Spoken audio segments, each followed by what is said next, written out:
AVM 3 எழுத்து மாதிரி பணிவு, பண்பு, ஒழுக்கம் இது எல்லாத்துக்கும் ஒரு ஒட்டுமொத்தமான உருவம் வந்து சரவணன் சார்.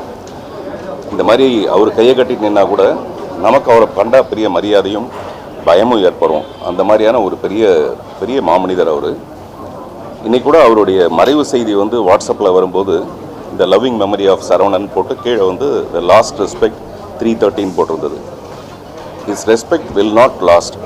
அதாவது கடைசி மரியாதை 3:30 மணிக்குன்னு கடைசி வரைக்கும் அவருடைய மரியாதை குறையவே குறையாது. அதுக்கான காரணம் வந்து அவர் மட்டுமே இல்லை, அவருடைய தகப்பனார் ஏவி மெய்யப்ப செட்டியார்.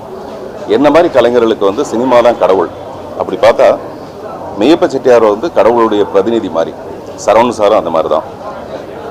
முரட்டுக்காலை படம் வந்ததுக்கப்புறமேல நான் வந்து சரவணன் சாருக்கு ஒரு கடிதம் எழுதினேன். அது வந்து உங்கள் அப்பாவுடைய ஆன்மா இப்போ தான் சாந்தி அடையுது. அதாவது நீண்ட நாட்களாக திரைப்படம் எடுக்காமல் முரட்டுக்காலை மூலமாக மறுபடியும் ஏவிஎம் நிறுவனம் வந்து படம் எடுக்க ஆரம்பித்த உடனே இப்போ தான் மெய்யப்ப செட்டியார் அவர்களுடைய ஆன்மா சாந்தி அடையுது அப்படின்னு நான் சொல்லியிருந்தேன். அந்த மாதிரி சரவணன் சாருடைய இழப்புன்றது இயற்கையோட கட்டாயம். அது ஒரு வகையில் ஈடு செய்ய முடியாதா கூட இன்னொரு வகையில் அதை ஈடு செய்யலாம். இப்போ அவங்க குடும்பத்தார்ட்ட நான் பேசினது கூட மறுபடியும் ஏவிஎம் வந்து தொடர்ந்து படங்கள் எடுக்கணும்.